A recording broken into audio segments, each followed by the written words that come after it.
السلام عليكم ومرحبا بكم في قناتي وصفات سهلة مع ضحى. ان شاء الله الفيديو نتاع نهار اليوم يلقاكم بخير وبصحة جيدة. اليوم جبت لكم وصفة المعقودة محبوبة الجزائريين، وصفة سهلة وسريعة بمقادير بسيطة موجودة في كل بيت يعني، والبنة تاعها اكيد بزاف بنينة. نبداو على بركة الله. لهنا في طنجرة حطيت حوالي 3 حبات من البطاطا، وكل وحده تحط على حساب افراد الاسره تاعها. ضفت لهم الملح عفوا، وحطيتهم فوق النار حتى يغلوا معايا ويطيب لي هذيك البطاطا.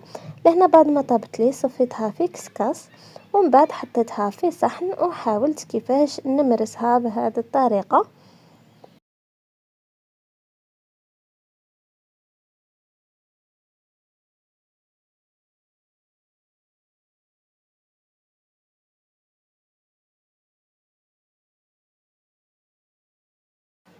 نضيف لها 2 قطع من الجبن، كما تقدري تضيفي كتر. ندخل هذاك الجبن جيدا مع هذيك البطاطا،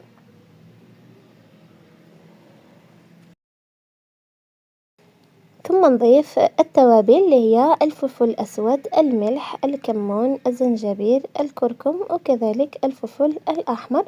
نضيف لهنا المعدنوس مقطع، ونضيف كذلك الثوم المسكرفج حوالي 2 فصوص كبار ولا حتى 3 فصوص، وحبة من البيض. نحرك المكونات جيدا مع بعض حتى تدخلي كامل هذيك التوابل والثوم والمعدنوس في هذيك البطاطا.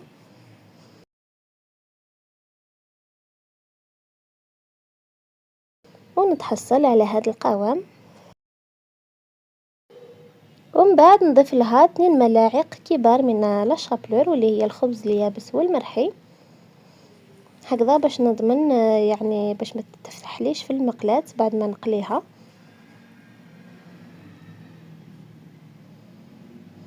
نحرك جيدا، ندخل جيدا هذيك الخبز في هذيك البطاطا.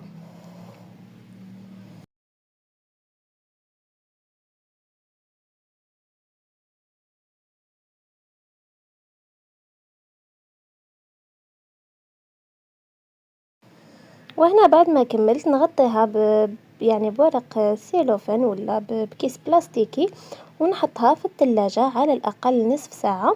لهنا بعد مرور حوالي ساعة أنا عندي لهنا الفرينة، البيض، وعندي لاشابلور. نجيب هذيك يعني البطاطا تاعي نشكلها.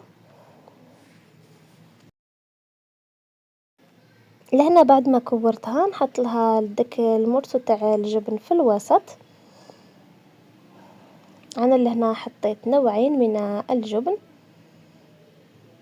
ونغلق هذيك البطاطا ونشكلها، ومن بعد نحطها في الفرينة، ثم نرمضها في هذاك البيض،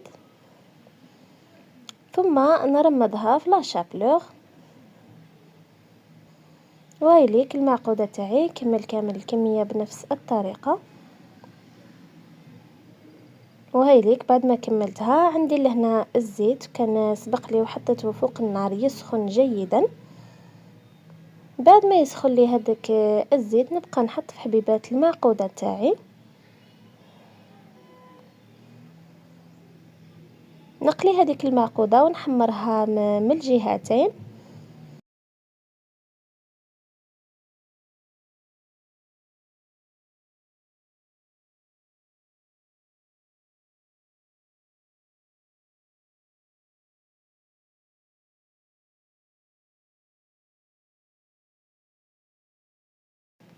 وهيليك المعقودة تاعي في صحن التقديم. وصفة جد رائعة سهلة وسريعة، وكذلك تقطع كمية لا بأس بها.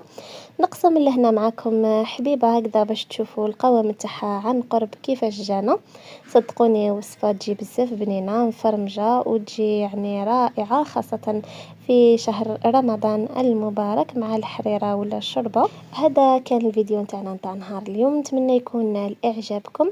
نبقى لي غير نقولكم بالصحة فطوركم، ما تنسونيش من تشجيعاتكم باللايك والاشتراك في القناة، وتفعلوا زر الجرس هكذا باش يوصلكم كل جديد. إلى الملتقى إن شاء الله، وإلى اللقاء.